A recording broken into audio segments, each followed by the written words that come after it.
Once upon a time, there was a little engine called Edward. He lived in a shed with 5 other engines. They were all bigger than Edward, and boasted about it. "The driver won't choose you again.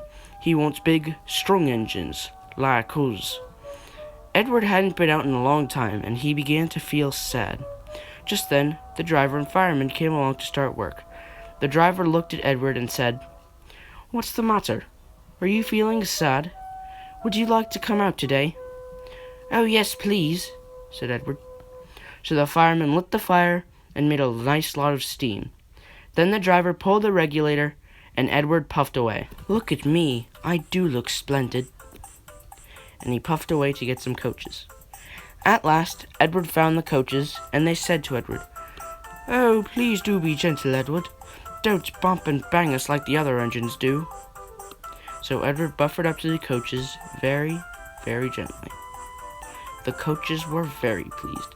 "Thank you, Edward. That was kind. We're glad you're taking us today." Then they went to the station to pick up passengers. "Here we are, dears. Come along. Get in quickly, please," said Edward. So they did. Edward waited happily for the guard to blow his whistle and wave his flag.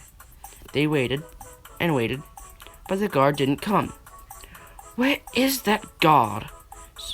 said Edward.